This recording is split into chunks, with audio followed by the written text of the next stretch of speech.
Cette vidéo vous est présentée par la boutique lilojeu.ca, un service personnalisé par une équipe de passionnés d'ici. Hey,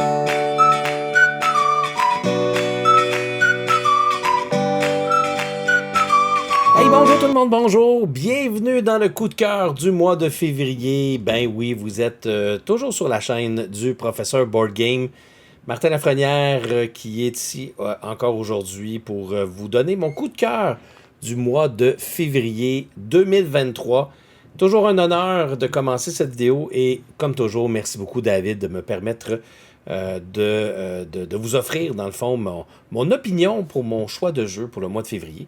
Alors ce mois-ci, ben écoutez, j'ai découvert un gros jeu pour lequel j'avais quand même quelques petites appréhensions, mais finalement, j'ai été vraiment impressionné par le jeu Frostpunk The Board Game qui sera donc mon jeu du mois de février.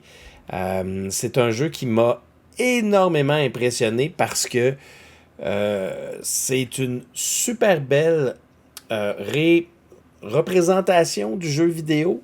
Le jeu vidéo Frostpunk qui est un successeur spirituel du jeu vidéo This War of Mine, fait par la même compagnie, qui nous raconte encore une histoire post-apocalyptique de froid cette fois-ci, dans un monde qui est alternatif, qui suit pas nécessairement la réalité, où il fait tellement froid que l'humanité est obligée de se réunir ensemble dans une toute dernière cité afin de se réchauffer, de construire une communauté pour survivre. Et c'est un jeu qui regroupe donc gestion de ville, gestion de ressources. Il faut aussi avoir un petit aspect d'aventure, alors qu'on va envoyer certains de nos survivants pour justement faire de l'exploration. Il y a un aspect social aussi, où on va devoir choisir, mettre en place des lois pour faire fonctionner notre communauté, afin de l'aider à survivre. Et c'est souvent dans le jeu vidéo, ce sont des lois qui sont très difficiles à mettre en place, même, je vous dirais, moralement, là. Et le jeu de société, ben, écoutez, tout ce que je viens de vous dire là, ben, on le retrouve dans le jeu de société, dans un ensemble qui, ma foi, fonctionne très bien. Et si vous avez le jeu de base vient avec un énorme générateur de chaleur, évidemment, qui est en plastique, qui ne génère pas de la vraie chaleur, mais qui représente vraiment ce qu'on a dans le jeu vidéo. Et le but, c'est vraiment autour de ce générateur-là, avec des scénarios. Donc, ce n'est pas un jeu de campagne, c'est un jeu de scénario.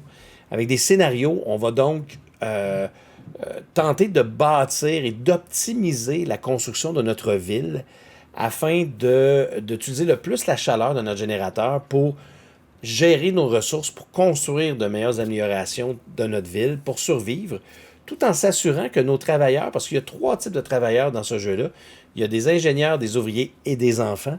Alors, il faut que nos 3 types de travailleurs ou de citoyens qui soient en mesure donc de survivre et de ne pas tomber malade, parce qu'il y a vraiment cette gestion-là de maladie, gestion de nourriture, gestion de ressources, mise en place de la ville, gérer notre générateur. Et là, vous allez peut-être dire, mais c'est beaucoup trop, comment je vais être capable de bien gérer ce jeu-là? Ben, c'est beaucoup plus simple. C'est un jeu qui me fait beaucoup penser à Smartphone Inc. Il y en a qui vont dire, qu'est-ce qu'il dit là? Mais c'est très... on y va phase par phase, du numéro 1 jusqu'au numéro 9, puis on suit chacun des éléments-là. Donc, une fois qu'on a lu le livret d'instruction, on est capable de suivre les étapes et c'est assez fluide et ça fonctionne superbement bien. C'est un jeu qui est très axé aussi sur le concept d'avoir des événements aléatoires, de mettre en place des lois qui vont amener des conséquences. Fait que moi, j'ai vraiment beaucoup aimé mon expérience de Frostpunk de Board Game. Il y en a qui pourraient peut-être dire, si on a le jeu vidéo, on a-tu besoin du jeu de plateau? Ben, c'est une expérience tactile, une expérience de table qui est très intéressante. Par contre, mon petit bémol, c'est que c'est une expérience qui, selon moi, est essentiellement solo. Parce que même si vous jouez jusqu'à 4 joueurs, tout le monde gère la même ville, les mêmes ressources. C'est juste les cartes que vous allez avoir en main qui ne seront pas nécessairement les mêmes et que vous allez pouvoir jouer dans votre tour seulement les cartes que vous avez dans vos mains qui représentent des citoyens. Mais tu sais, c'est la même chose que si on jouait en solo avec une même main de carte dans le fond. Donc, pour moi, c'est un jeu qui est coopératif, mais ayez en tête que c'est essentiellement un jeu solo que vous pouvez vivre avec d'autres personnes dans votre entourage. Je suis vraiment tombé en amour avec Frostpunk, puis il y a beaucoup d'extensions qui sont sorties, des figurines en bois, en plastique, même des ressources. Mais il y a une seule extension qui est intéressante, c'est l'extension qui rajoute justement des lois, des technologies, parce qu'il y a aussi un aspect de technologie.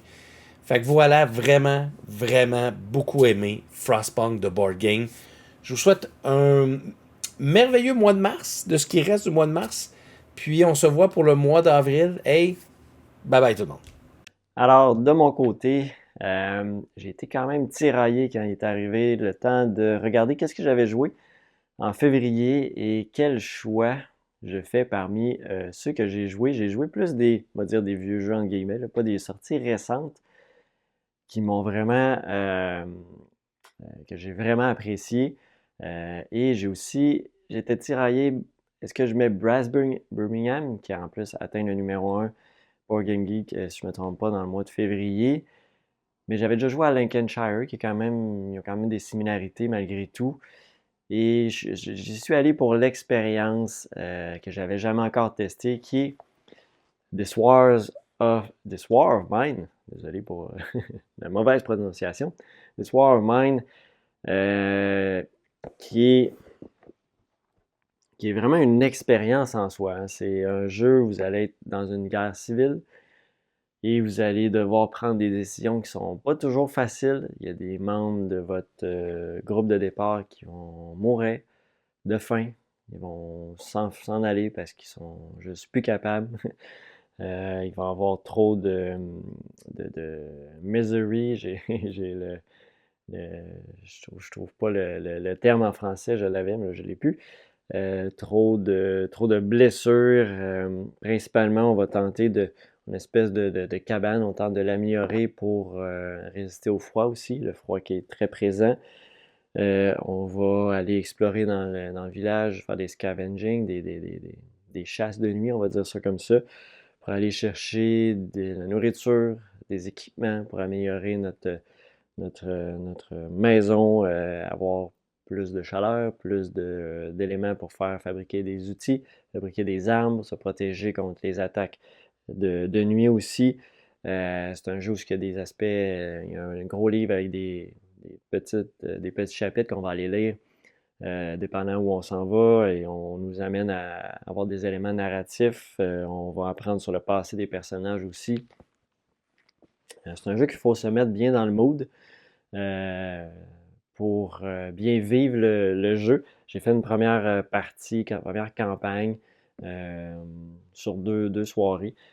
C'est quand même drôle cette campagne-là, c'est que quand j'ai remis le scénario en place, en finissant le tour que j'ai fait, je suis mort.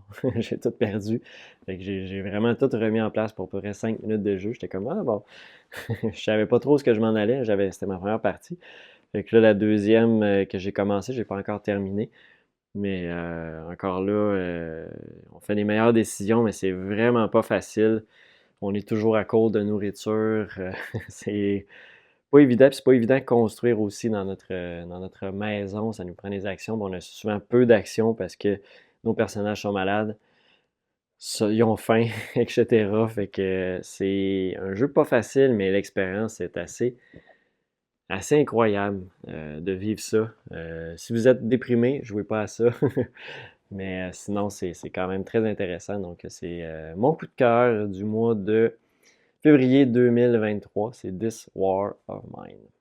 Hey, salut tout le monde, salut David. Pour mon coup de cœur du mois de février, j'ai décidé de faire une règle maison à ton segment. Je ne présenterai pas un coup de cœur, mais deux. J'ai vraiment trop de misère à me décider. Donc j'en ai choisi deux. Le premier, c'est Subterra 2. C'est un peu dur de vous dire pourquoi j'aime ce jeu-là. Dans le fond, j'étais un peu tanné des jeux coop qui marchent toujours sur le fait qu'à chaque tour, on a de plus en plus de pression. Un peu à la pandémie, où on va essayer de, comme tout le temps, se sauver puis essayer de faire quelque chose en groupe avec un pouvoir par personnage puis tout. Mais je sais pas pourquoi, mais celui-là, il fait vraiment bien. Je pense que c'est l'ambiance, le beau matériel, puis le fait que le jeu est tellement fluide que j'ai vraiment beaucoup aimé Subterra 2. Ensuite, mon deuxième coup de cœur, c'est Encyclopédia, un jeu de placement de dés où on va pouvoir beaucoup manipuler les dés pour les augmenter, les diminuer. Non, pas les diminuer, ça sert à rien. Les augmenter, pour pouvoir les placer où ce qu'on veut, faire des points supplémentaires, des bonus avec l'argent. Le jeu il est très beau. Puis malheureusement, s'il vous intéresse, dépêchez-vous d'en avoir un parce que la compagnie, comme on sait, elle a fermé. Donc il va être de plus en plus dur à trouver. Donc, Encyclopédie, un très beau jeu de placement de dés, très plaisant, avec un côté collection de cartes, de couleurs. C'est vraiment cool, les beaux animaux et tout. Fait que c'est mes 2 coups de cœur du mois de février.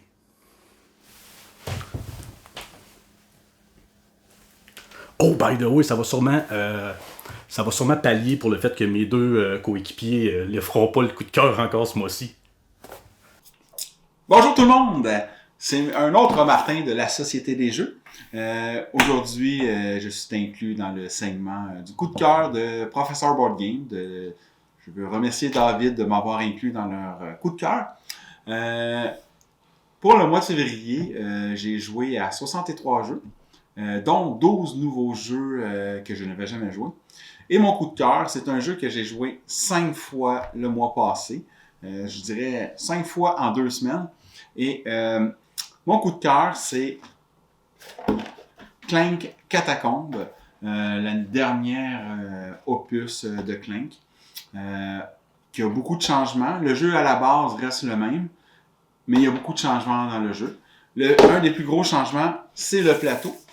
On passe d'un gros plateau comme ça à des tuiles comme ça, qui sont tirées au hasard. C'est le plus gros changement du jeu et que à chaque partie qu'on va jouer, on n'aura plus le même plateau.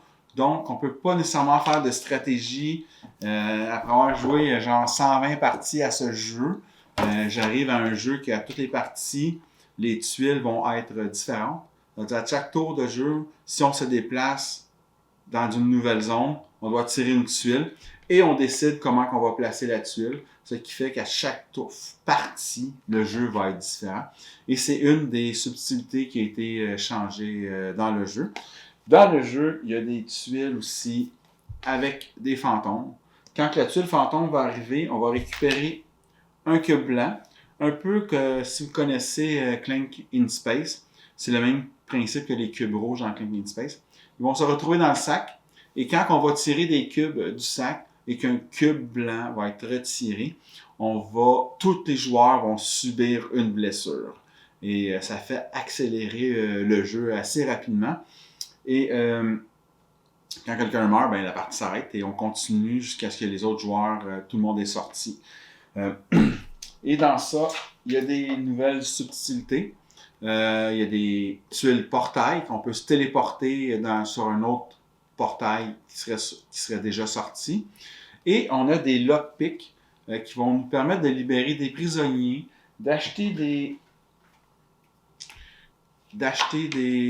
secret tomes ou toutes sortes de choses différentes sur le plateau. Et les prisonniers vont nous donner, c'était une nouvelle chose, soit qu'ils vont nous donner des points, des habiletés ou des bonus quand on va jouer dans la partie. Ça nous donne surtout des points de victoire à la fin. Ça, c'est des beaux petits sacs que ma conjointe me fait pour le jeu, pour les prisonniers, les Major Secrets et les Minor Secrets. Merci à ma conjointe. Merci Nadine. Et le jeu est tellement plus fabuleux. Chaque fois, c'est différent, mais tellement plus mortel. C'est-à-dire, attention à vous. Si vous vous ramassez dans les catacombes, vous risquez de laisser votre peau. On se voit dans une prochaine vidéo à la Société des Jeux. Merci. Bonjour tout le monde, Pierre-Louis Renaud pour A2Game. Et mon coup de cœur ce mois-ci, c'est dur à dire parce que on a été au Festival international des jeux de Cannes. On a eu la chance de tester plein de jeux. Puis on s'est fait surtout pitcher beaucoup de nouveaux concepts. Donc des jeux qui vont sortir éventuellement bientôt, mais qu'on n'a pas pu encore jouer au complet. Fait que j'ai déjà essayé de trouver le jeu à Cannes que j'avais joué et qui m'a fait le plus rire ou qui m'a fait le plus vivre quelque chose. Et celui qui est vraiment resté en tête, que j'ai eu la chance de jouer pour vrai, c'est Tell Me More, qui est un tout petit jeu de Synapse Games. Et c'est un jeu d'improvisation, d'histoire. En gros, ce qui arrive, c'est qu'on a une prémisse. Donc, notre voilier s'est échoué sur une île, comment on s'en est sorti? Et là, on a 2 minutes pour raconter collectivement une histoire. Et on a certains points qu'on sait qu'on va devoir répondre à la fin de notre histoire. Fait que là, on se met à jazzer tous ensemble. OK, fait que là, notre bateau, c'était un voilier, on était parti en vacances, on s'en allait vers Cuba, on était parti de France, oui, c'est ça. Et c'est dans l'océan Atlantique, on a eu une tempête. Et là, on improvise cette histoire-là qui va sans doute être un peu absurde, un peu chaotique. Mais ce qui est intéressant, c'est qu'à la fin, quand on a fini les 2 minutes, on retourne la carte et on a une série de questions très précises auxquelles on doit répondre. Et il faut qu'il y ait une majorité de joueurs qui aient une réponse commune. Donc, quel était le nom de notre bateau? 1, 2, 3, go! Le bateau est... Si on a une majorité de joueurs qui ont la bonne réponse, ben on a le point pour cette question-là. C'est drôle, c'est intéressant, c'est super rapide. Un jeu d'apéro, de party, qui s'amène très bien n'importe où. Fait que c'est mon coup de cœur ce mois-ci. J'avais le goût de ça, puis on a joué à un paquet de petits jeux, bien sûr. En convention, c'est souvent comme ça. Hein. On se retrouve à avoir un paquet de grosses boîtes qu'on n'a pas encore testé. Mais là-bas, sur le plancher, on a testé plein de petits jeux qui jouaient en 10-15 minutes. Fait que Tell Me More, j'ai vraiment aimé ça. Fait que ouais, j'ai hâte de rejouer. Salut tout le monde! Donc, sans surprise pour ceux qui suivent ma chaîne, mon coup de cœur de février, c'est Hoplomachus Victorum. Donc, écoutez, pas grand chose à dire là. Chip Theory Games, donc les composantes sont de hyper qualité. Vous allez avoir là, des mécaniques solides.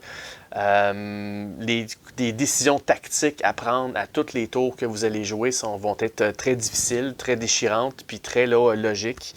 Au niveau là, comment fonctionne le jeu, puis comment vous allez réfléchir à tous les tours, je compare un peu ça à la même force cérébrale que Mage Knight, si on veut. Donc, mais dans un monde de gladiateurs. Donc là, vous allez vous promener à l'intérieur de ce monde-là. Il y a 7 factions à l'intérieur que vous pouvez jouer. Donc, il y a une rejouabilité là, astronomique parce que vous avez une faction parmi les 8 que vous allez choisir. Vous allez recruter des troupes différentes à chaque fois. Vous allez avoir toutes sortes d'événements. Il y a comme 3 sortes d'événements. Vous avez des événements sportifs dont il y a 3 sortes à l'intérieur de ça. Les événements Bloodshed, vous allez pouvoir avoir des opportunités qui vont vous donner des bonus. Vous allez devoir, là, chaque arène, à chaque endroit, il y a une arène spécifique pour chaque petit monde. Chaque territoire de la carte, puis vous allez avoir des mécaniques différentes pour l'arène. Donc, si vous prenez la faction que vous allez prendre, vous allez recruter des unités de façon différente à chaque fois, tout dépendant par où vous passez dans toute la carte. Vous allez avoir aussi, en plus de ça, les événements qui vont là, changer les règles de chacun de vos parties, en plus de l'arène qui va vous donner un petit twist là-dessus, en plus des unités que vous allez prendre au hasard pour mettre sur le jeu. En plus des tactiques que vous allez choisir, écoutez, là, la rejouabilité, là, elle est immense. C'est un jeu qui se joue en campagne. Donc, une campagne va vous durer entre 10 et 12 heures à peu près, là, gros maximum. Donc, en une soirée, vous faites une acte sur 4, puis vous pouvez là, serrer le tout puis revenir plus tard. Il y a une super progression lente et vraiment très intéressante. Écoutez, Chip Theory Games, là, selon moi, c'est un jeu pour quelqu'un qui adore le solo, qui adore faire une campagne, mais je ne veux pas avoir une campagne qui dure une éternité. Pour moi, ça frôle la perfection, ce jeu-là. C'est dans mon top 3 de tous les temps, donc je vous le recommande fortement. Seule barrière à l'entrée, c'est le prix. Il coûte très cher, ce jeu-là, mais la qualité que vous avez avec ça, ça vaut amplement le prix. J'ai vu des jeux là, qui coûtaient là, presque aussi cher que ça, puis vous n'avez pas autant de qualité, puis de gameplay, puis la conception de ce jeu-là était vraiment phénoménale. Donc, et en plus de ça, si jamais vous avez le Hoplomachus Remastered, donc la nouvelle version de Hoplomachus 2.0, vous pouvez intégrer les composantes de ceux-ci pour ajouter encore plus de rejouabilité puis de variété dans les troupes que vous allez avoir là-dedans. Là. Donc, grosso modo, là, c'est un franc succès pour moi. Donc, je vous le recommande fortement si vous avez le budget. S'il y en a un jeu que je vous recommande là, d'aller chercher, là, si vous le pouvez, puis si vous aimez le Chip Theory Games, c'est celui-ci. Donc, voilà, c'est mon coup de cœur pour le mois de février. Hoplomachus Victorum. À la prochaine, tout le monde. Bye bye. Bonjour, Martin de l'Atelier du Meeple et merci au professeur Board Game de nous recevoir encore une fois pour son coup de cœur du mois de février. Et au mois de février, j'ai essayé un tout petit jeu qui m'a beaucoup plu et ça s'appelle District Noir. District Noir, qu'est-ce que c'est? Eh bien, c'est un jeu à 2 seulement et c'est un jeu de confrontation, c'est un jeu de set collection, mais c'est un jeu qui est aussi très simple et très efficace. Alors, vous aurez le jeu se joue en 4 tours, vous aurez entre les mains 5 cartes et vous devrez faire 6 actions. 5 de ces actions-là seront de déposer une carte sur la table et une de ces actions-là sera de ramasser les 5 dernières cartes qui auront été déposées dans la file de cartes. Alors, il y a des cartes qui sont du set collection carrément. Alors, vous devez obtenir la majorité des cartes bleues ou la majorité des cartes oranges, ce genre de choses-là. Alors, la personne qui aura la majorité fera les points écrits sur la carte. Il y a aussi des cartes trahison et des cartes alliées. Alors, des cartes qui sont des positifs pour les cartes alliées et des cartes négatives qui sont évidemment les cartes trahison. Et vous avez aussi 3 bâtiments et si un des 2 joueurs tombe en possession des 3 bâtiments, ça met fin immédiatement à la partie et il gagne immédiatement. Alors, une fois que vous aurez fait les points départager les points de qui a la majorité des cartes, soustrait, additionner les autres, il vous restera à calculer à chaque fois que vous avez un set des 4 cartes, alors c'est un petit côté set collection, alors pour chaque ensemble de 4 cartes des 4 couleurs primaires, bien, vous ferez un certain nombre de points aussi. C'est rapide, c'est snappy, on a le goût d'y rejouer, on fait une partie et on veut la plupart du temps en rejouer une tout de suite pour avoir sa revanche. La production, elle est aussi magnifique. Les cartes sont un petit peu plus grandes que la majorité. C'est un format tarot, c'est très joli. Et vous avez, même si ce n'était pas nécessaire, un excellent jeton qui vous dit qui est le joueur qui débute ce tour-ci selon le dessin qu'il y a dessus et votre carte pour suivre le jeu. C'est de la belle production plutôt qu'être tout simplement en carton. C'est un jeton de poker et c'est très, très, très joli. Alors, District Noir, je vous le conseille grandement. Un excellent jeu et un jeu très rapide. Vous allez adorer. Notre coup de cœur du dernier mois va à Disty. C'est un jeu pour 1 à 5 joueurs, les parties d'environ 90 minutes pour 14 ans et plus. C'est un gros coup de cœur pour toute l'équipe. On a joué ensemble pour le découvrir. Après ça, on a joué plusieurs parties. J'ai joué personnellement en famille chez nous. Tout le monde a vraiment adoré ça. Surtout parce que le thème est très imbriqué dans les mécaniques du jeu. On a vraiment l'impression de distiller nos propres spiritueux. C'est un jeu assez facile à prendre en main. On va faire toujours, à chaque tour, on va faire une phase de marché. Le marché, c'est là qu'on va pouvoir acheter des améliorations. Les améliorations, mais ça va nous permettre d'aller chercher certains bonus ou certaines actions spéciales dans notre distillerie. C'est là qu'on va aller acheter des ingrédients pour faire nos spiritueux, évidemment. Et c'est là qu'on va aussi acheter des équipements comme des barils pour faire vieillir certains spiritueux ou des bouteilles pour la mise en marché. Parce que quand on va arriver à la phase vente, il va falloir le mettre dans l'embouteiller. Puis selon le type de bouteille, bien, ça attire plus l'œil, fait qu'on peut vendre plus cher, avoir plus de prestige. Donc, ça fait toute partie de cette phase-là de marché. Ensuite, on va faire la distillation. Et pour faire ça, ça va nous prendre absolument la levure de l'eau et différents sucres. Puis c'est vraiment selon le choix du sucre qui va déterminer quel alcool qu'on peut faire.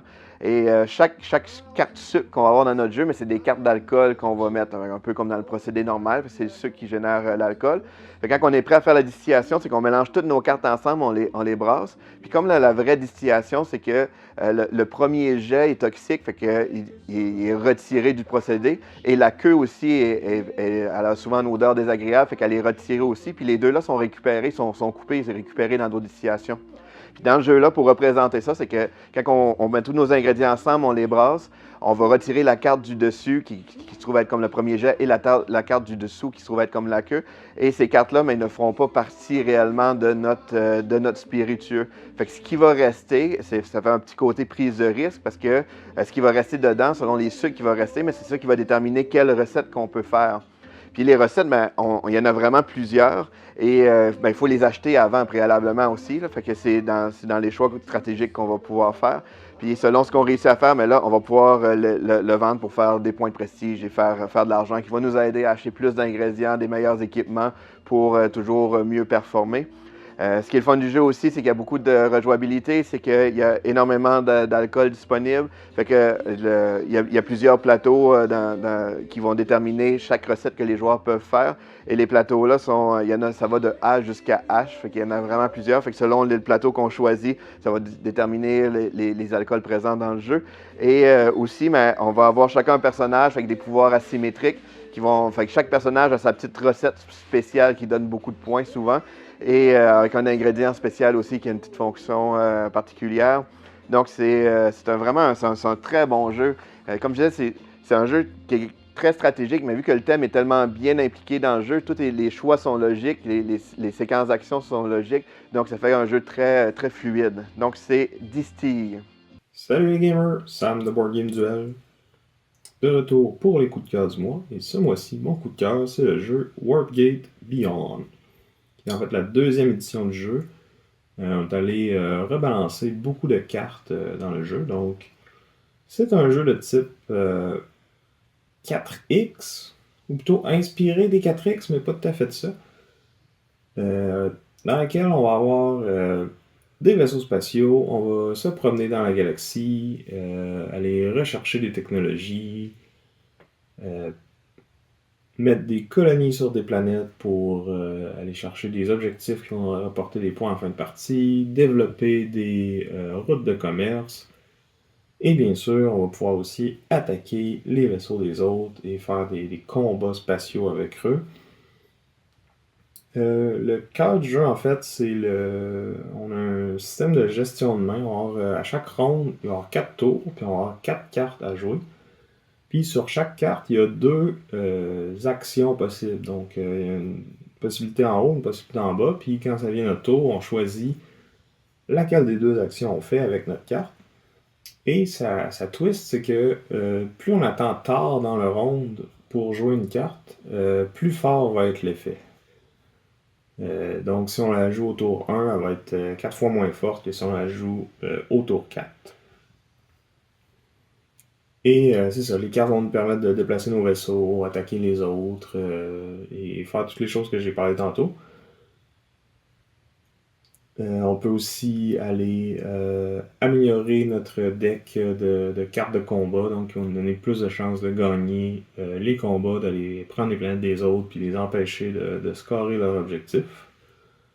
Contrairement aux autres jeux de style 4X, celui-là il se joue super rapidement. Là, à 2-3 joueurs, une partie va prendre à peu près 1 heure à 1 heure et demie. Donc ça se joue super vite. Il y a aussi un excellent mode solo avec cette nouvelle édition-là. Donc on a 2 decks d'automas. Donc on peut en mettre 1 ou 2 dans nos parties pour un peu augmenter la densité de population dans notre galaxie. Même si on joue pas tout seul, on peut quand même mettre un automa pour simuler un autre joueur. Puis c'est super facile à gérer. Là, on fait juste virer sa carte. Est-ce qu'il peut faire l'action du haut? Oui, il a fait. Sinon, il fait l'action du bas. Sinon, il y a une autre chose qu'il fait. Puis, il va accumuler des cartes objectifs. Puis, tout simplement, scorer des points selon le nombre qu'il a accumulé. Peu importe c'est quoi l'objectif. Donc, très facile à gérer. Et ça simule quand même de jouer contre un opposant réel relativement bien. C'est sûr que c'est pas exactement pareil, mais ça fait très bien la job. Puis comme il y a 2 decks qui ont comme des comportements un peu différents, on peut même jouer en solo comme une partie à 3 joueurs contre les 2 automas en même temps. Donc ça, c'est très cool. Beaucoup de variété dans le mode solo. Donc voilà, c'était mon coup de cœur pour février. Et je vous dis à la prochaine! What's up guys, c'est Lydia de Madame Nipple. Mon coup de cœur pour le mois de février 2022, c'est Le Havre de Uwe Rosenberg. Donc effectivement, un jeu pas du tout nouveau, 2009, si ma mémoire est bonne, mais qui en vaut la chandelle en tabarouette. Donc c'est un magnifique jeu de gestion de ressources ainsi que de placement d'ouvriers, où on va venir construire au fur et à mesure que la partie va avancer des établissements, des bâtiments qui vont à leur tour nous faire procurer de nouvelles ressources et nous faire transformer les ressources qu'on a déjà acquéries, ainsi de suite. Donc moi, j'y ai joué en solo. J'ai fait, je crois, 4 parties en 3 jours. J'ai dévoré le jeu. Je l'adore. Je n'ai pas joué à tous les Rosenberg, évidemment. Cependant, de tous ceux que j'ai joués, je pense que je suis prête à me prononcer que c'est mon préféré. Il vient de surpasser Alerto, qui pour moi était le meilleur jusqu'à présent. Donc, Le Havre, c'est un bijou. Si vous aimez les jeux pas trop compliqués, mais qui a une belle profondeur, je vous le recommande fortement. C'est délicieux. Le fait que les petites ressources se tournent d'un autre côté, par exemple, l'argile devient de la brique lorsqu'on la tourne. Elle va également permettre de fournir, plus la partie va avancer, plus les bâtiments vont demander des matériaux plus de qualité, des matériaux transformés. Donc, c'est super intéressant. Et comme tout pont Uwe Rosenberg, on a de la nourriture à donner à nos habitants, à nos vaches, à nos ci, à nos ça. Donc, ici, on doit nourrir nos habitants à chaque fin de manche. Et il y a la possibilité d'avoir des parties courtes, donc de 4 manches, ou des parties longues de 7 manches. Évidemment, le début n'est pas le même. On commence pas avec le même nombre de ressources et de cartes déjà construites. Donc, super intéressant. J'ai adoré. Je n'ai hâte que d'en refaire une partie. C'est sûr que je vais filmer une partie pour ma chaîne.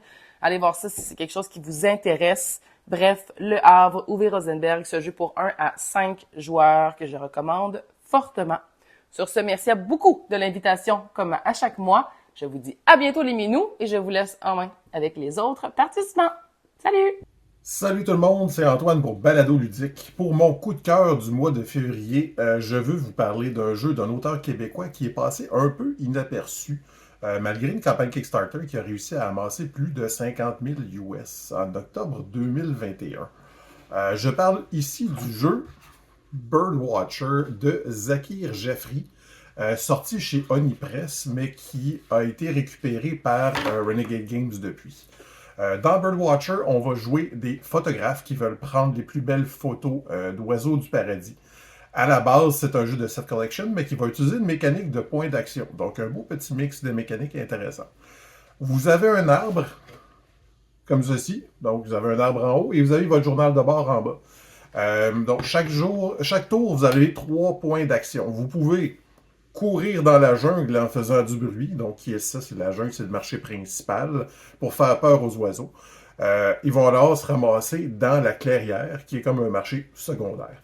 Vous pouvez imiter le cri d'un oiseau pour attirer tous les oiseaux d'une seule espèce. Évidemment, c'est un cri, donc ça attire seulement une seule espèce vers votre arbre. Donc, toutes les cartes de cet oiseau-là vont se ramasser dans votre arbre. Mais les cartes des deux marchés. Donc, il y a un intérêt d'aller faire du bruit dans la forêt avant d'attirer les oiseaux, parce que tu peux peut-être avoir plus d'oiseaux de la même espèce. Inquiétez-vous pas, vous n'avez pas vraiment besoin de faire le cri d'oiseau. Moi, c'est un genre de mécanique qui ne m'intéresse pas tant que ça. Donc, bon, il y en a qui aiment ça. Vous pouvez vous amuser à faire des cris d'oiseau si ça vous tente. Vous pouvez prendre une photo d'un oiseau dans votre arbre ou dans l'arbre d'un adversaire. Avec votre super méga zoom de la mort, vous êtes capable d'aller chercher un oiseau dans l'arbre de votre adversaire. Ça va coûter 2 actions pour faire ça. Mais votre adversaire, il reçoit une compensation. Donc, c'est pas une action qui est trop forte. Puis ceux qui n'aiment pas le take that, ben, c'est quand même vraiment bien pensé. Donc, c'est pas trop méchant à ce niveau-là. Finalement, vous pouvez publier aussi un article scientifique dans une revue, aussi connue sous le nom de « Objectif privé de fin de partie ». Ça a l'air moins excitant dit de même, mais c'est quand même des points très intéressants. Puis, donc, les objectifs sont assez diversifiés pour rendre la partie différente d'une fois à l'autre. La partie va se terminer quand le joueur va avoir un nombre X de cartes dans son journal, donc soit les cartes d'oiseaux ou des cartes d'objectifs. Qu'est-ce que j'aime dans Birdwatcher? Donc, thématiquement, c'est super. Il n'y a pas juste au niveau du visuel, là, parce que, regardez-moi ça, c'est les cartes d'oiseaux comme elles sont jolies, c'est pas beau ça.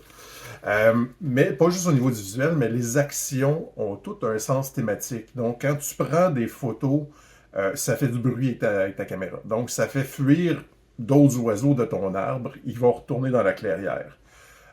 Courir dans la jungle, faire des cris d'oiseaux, c'est vraiment super chouette. On comprend tout de suite les actions concrètement, qu'est-ce qu'elles font. Le système de set collection est aussi bien différent de ce qu'on voit ailleurs,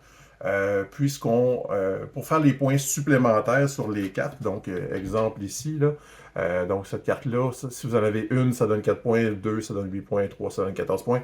Mais pour avoir ces points bonus-là, il faut que vos cartes soient adjacentes une à l'autre. Si elles sont séparés, vous n'allez pas faire les points supplémentaires. Donc, vous devez timer vos photos correctement. Mais là, des fois, vous voulez aller chercher un objectif, mais vous voulez prendre une photo avant parce que vous voulez vraiment avoir le bonus de set collection, tout ça. Donc, vraiment, le timing est super important dans ce set collection-là, ce qui est vraiment différent aussi des autres auxquels j'ai joué. Donc, plein de petites choses à penser et aussi la possibilité de se faire cochonner par un adversaire qui peut venir vous voler un oiseau dans votre arbre. Pas dans votre journal, évidemment. Une fois que la photo est prise, elle est prise. Mais tout ça, ça se joue en moins d'1 heure pour 1 à 5 joueurs. Il est sorti après Wingspan, c'est peut-être la raison pourquoi on n'en parle pas beaucoup, mais laissez-moi vous dire que personnellement, je le préfère à Wingspan. Alors voilà, c'est dit. Et pourquoi? Ben, parce qu'il est beaucoup moins affecté par la chance que Wingspan, donc qui va dépendre beaucoup des oiseaux qu'on va piger en début de partie. Donc, dans Birdwatcher, toutes les informations sont ouvertes, rien secret, beaucoup plus de contrôle, plus d'interaction, aussi un petit peu d'interaction directe entre les joueurs, ce qui va peut-être pas plaire à tout le monde, mais moi, je trouve qu'elle est super bien dosée dans ce jeu. Donc, il est superbe. Donc, je vous ai montré les cartes, c'est vraiment un super beau jeu. Donc, les illustrations de Lauren Helton. Alors voilà, c'était un très bon jeu d'un auteur d'ici que je vous suggère fortement, Birdwatcher de Zakir Jaffrey. Salut tout le monde, ici Eric et mon coup de cœur ce mois-ci, il s'agit de Cascadia. Donc, je vais vous expliquer un peu c'est quoi Cascadia. Après ça, je vais vous dire pourquoi je l'apprécie. Donc, dans Cascadia, c'est un jeu basé sur la nature dans lequel vous allez avoir 4 tuiles de terrain devant vous et 4 jetons d'animaux. Ils sont associés en paires ensemble. Et à votre tour, vous allez devoir choisir une paire de terrains et d'animaux que vous allez placer dans votre royaume, si on veut, ou dans votre section. Et ensuite, vous allez devoir placer le jeton d'animaux. Donc, il y a aussi 5 cartes d'animaux qui vont faire des points de façon différente. Par exemple, les ours pourraient faire des points, plus que le groupe d'ours est nombreux, plus que vous allez faire de points.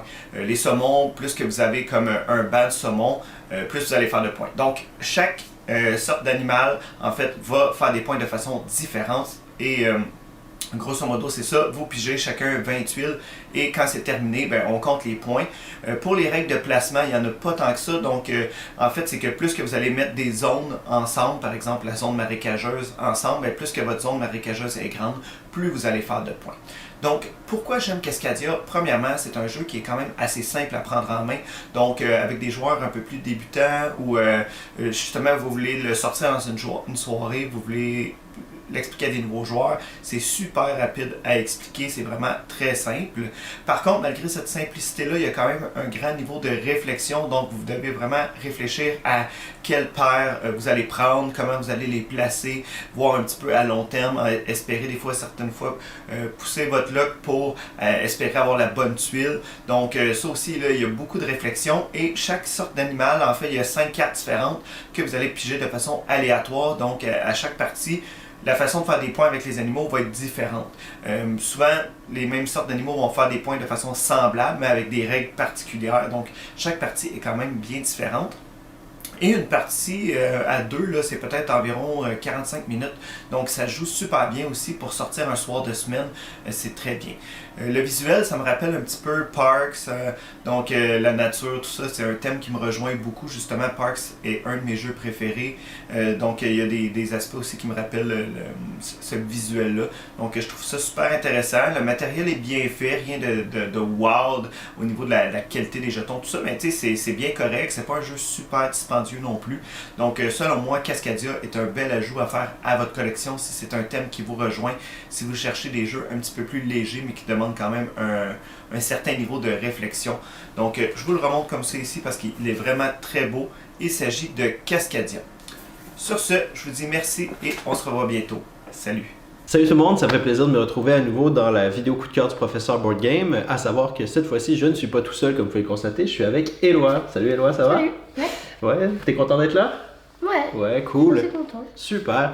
Puis le jeu en fait qu'on va présenter aujourd'hui, le coup de cœur, c'est parce que c'est le cadeau qu'a reçu Éloi pour son anniversaire. Puis on a eu beaucoup de fun. C'est quoi le jeu, Éloi? Alors le jeu, ça s'appelle Star Wars The Clone Wars. c'est vraiment amusant parce que l'histoire en fait, on est des Jedi et nous allons combattre les méchants, les séparatistes avec leurs droïdes. Ouais. Donc c'est un jeu coopératif, c'est-à-dire qu'on joue tous et toutes ensemble. Donc on joue tous, comme l'a dit Éloi, ou toutes des Jedi. Donc on peut jouer Obi-Wan, on peut jouer Yoda. Il y a Ahsoka Tano. Ouais, donc si vous avez écouté la série comme Éloi, si vous êtes fan de la série, vous connaissez tous les personnages. Puis le jeu fonctionne avec, je vais prendre la boîte 2 secondes, je vais essayer de la rapprocher avec, hop, il y a beaucoup de luminosité, le système Pandémie. Donc si vous avez déjà joué à Pandémie, c'est un peu le même principe de base. On remplace les maladies par des droïdes. On a chacun des pouvoirs, puis on doit travailler ensemble. Donc rapidement, c'est ça l'idée du jeu. Est-ce qu'il y a un autre petit truc que tu veux dire sur le jeu, quelque chose que tu as aimé, quelque chose que tu aimerais dire, ou c'est tout bon pour toi? Alors moi, j'aime bien le jeu parce que Pandémie, déjà, c'est sympa. Mais là, il y a quelques trucs de plus, comme des cartes, des missions à réaliser. Et l'histoire aussi, j'aime beaucoup parce que j'aime beaucoup la série. Bon, ben c'est super. Donc, si jamais vous aussi vous aimez Star Wars The Clone Wars, je vous invite à l'essayer. C'est super simple si vous connaissez Pandémie déjà à apprendre. Puis si vous connaissez pas, c'est pas si compliqué que ça. Une petite lecture de règles et vous aurez beaucoup de plaisir comme Éloi en a eu ce mois-ci et moi aussi. Donc, sur ce, je vous souhaite de bonnes découvertes avec les prochains coups de cœur qui s'en viennent dans la vidéo. Et à la prochaine!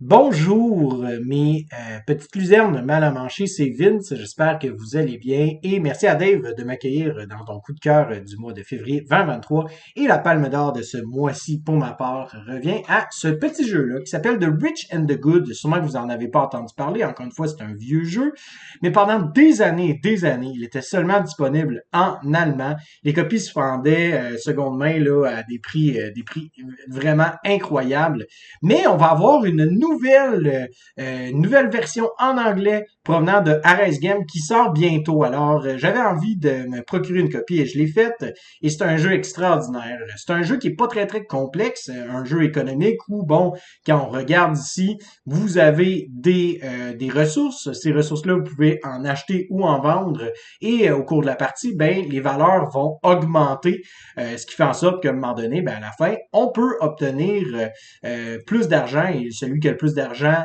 gagne la partie. Sauf que il y a deux petites twists super intéressantes que je vous montre ici. La première, c'est que les valeurs vont augmenter ou diminuer dépendamment des cartes qui sont jouées.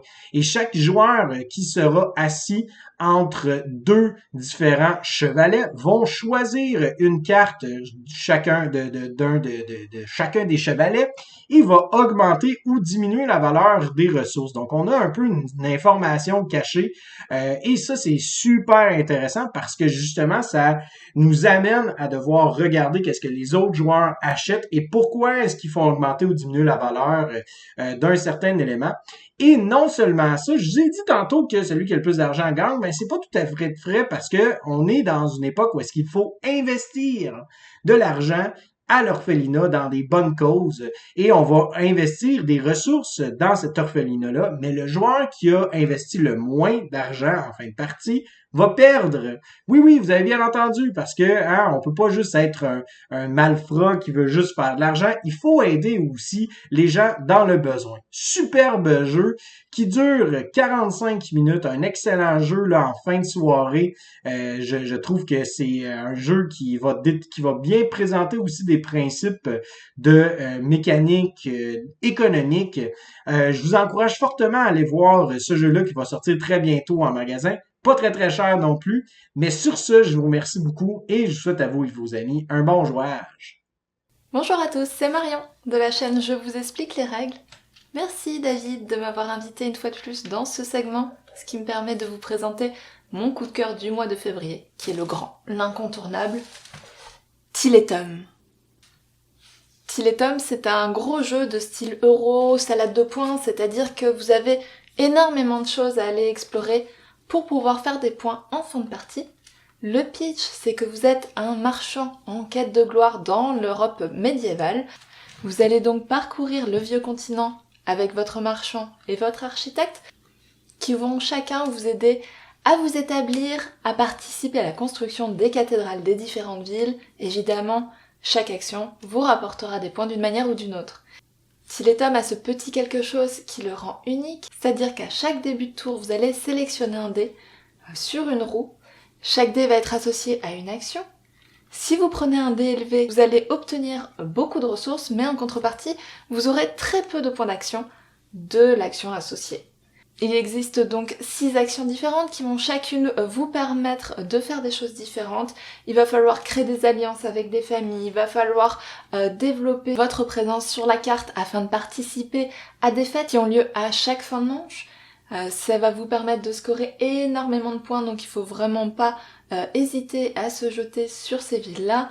Mais pas de panique, si vous n'arrivez pas à construire dessus, vous avez toujours moyen d'être présent pour la fête. C'est un jeu de stratégie, il va falloir envisager toutes les possibilités. Vos adversaires pourraient vous mettre des bâtons dans les roues, même sans le vouloir, mais sachez que, quoi qu'il arrive, vous avez toujours moyen de vous rattraper. Si l'écart se creuse entre les joueurs au niveau de la piste de points, pas de panique. Le tour d'après, vous allez peut-être faire un super combo qui va faire tout rattraper. Enfin, en tout cas, c'est un jeu qui va prendre un peu de temps. Les parties vont durer entre 60 et 120 minutes selon le nombre de joueurs, mais honnêtement, je l'ai essayé à 2 et à 4. Ça a toujours été un plaisir. C'est un super bon investissement de temps. On voit vraiment pas la partie passer, on est pris dedans, la tension monte, on a envie de faire du mieux qu'on peut, les points sont très satisfaisants quand on en marque. Bref, c'est un jeu qui, comme vous pouvez le constater, m'enthousiasme particulièrement. Je vous conseille d'essayer Tiletum si vous ne l'avez pas encore fait. Si vous aimez les jeux un peu plus costauds, un peu plus longs, et même peut-être, pourquoi pas, l'ajouter à votre ludothèque. Bonjour à tous, mon nom est Geneviève de la communauté du professeur Board Game. David a offert aux membres de sa communauté Patreon de participer aux vidéos coup de cœur afin qu'on puisse nous aussi parler d'un jeu qu'on a découvert, qu'on a apprécié lors du dernier mois. Donc c'est moi qui commence cette tradition aujourd'hui en vous parlant de mon coup de cœur de février qui est Bot Factory, un jeu de Vital Lacerda et de Joao Quintal Martins, quelque chose comme ça.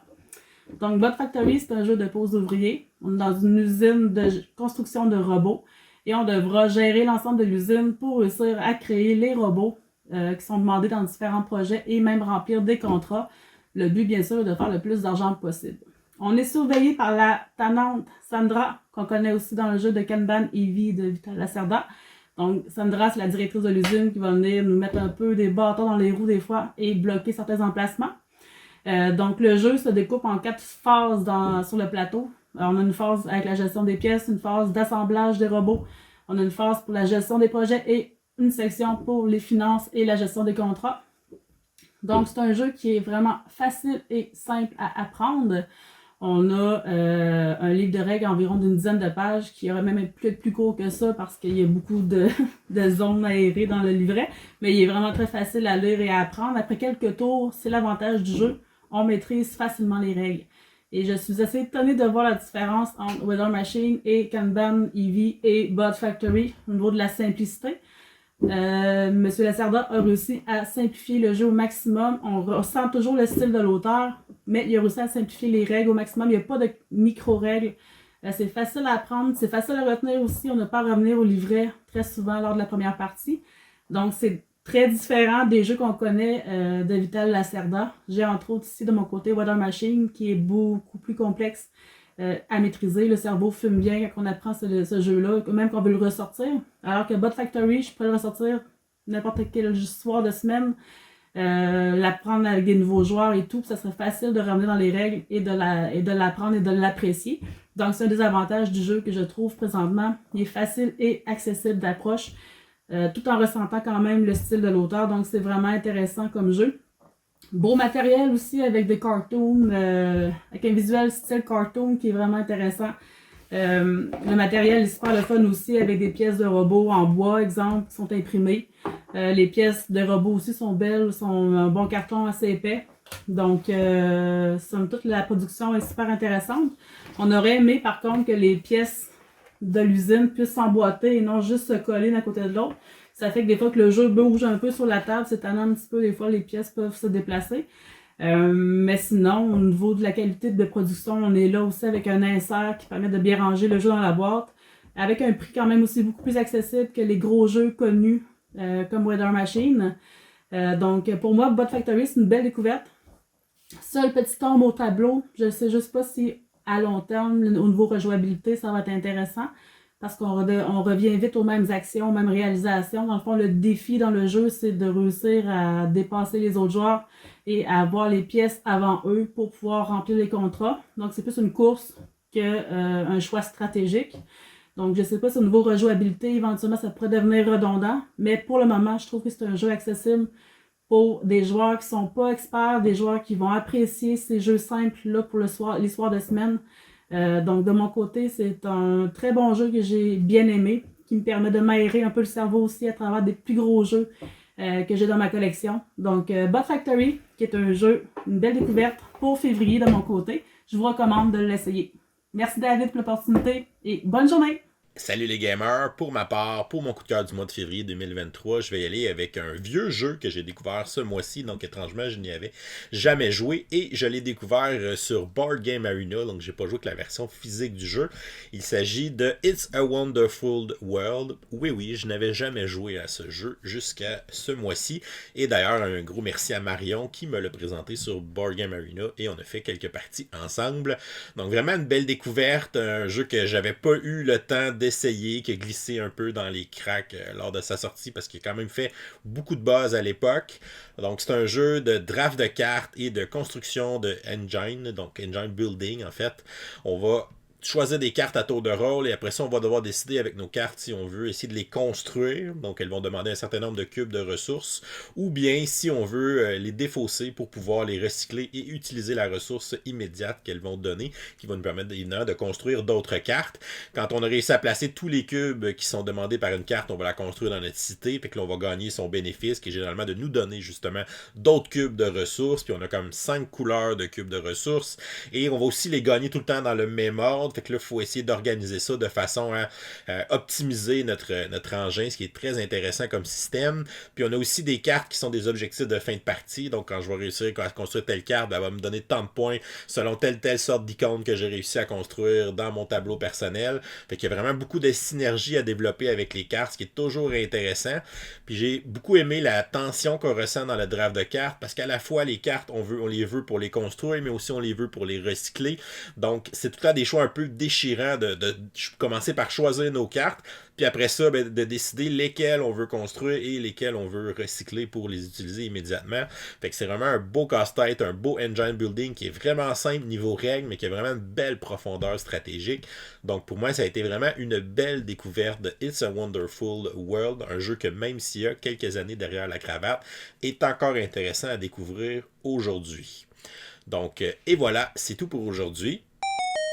Oh, c'est vrai, on est lundi. On va donc vous donner une question du jour pour participer à un concours du lundi pour le mois de mars 2023, dans lequel vous pourriez gagner le jeu Kites. Donc c'est très simple, la question du jour aujourd'hui, quel est votre jeu coup de cœur du mois de février 2022? Vous nous écrivez la réponse en commentaire YouTube pour participer au concours. Et si vous nous supportez sur Patreon pour au moins 5$ et plus, vous aurez aussi une participation automatique à chaque lundi. Donc bonne chance à tous pour ce nouveau concours. Et encore une fois, un énorme merci à tous mes collaborateurs et collaboratrices pour le segment coup de cœur qui ont encore pris le temps de nous envoyer leurs vidéos pour qu'on puisse vous présenter ça et plutôt le partager avec vous. Donc c'est un beau partage collectif à chaque mois que je suis très content de faire et de partager avec vous, nos chers auditeurs. Donc merci aux collaborateurs encore une fois. Donc c'est tout pour aujourd'hui. On se revoit le mois prochain pour une nouvelle vidéo coup de cœur. Et d'ici ce temps-là, continuez de gamer.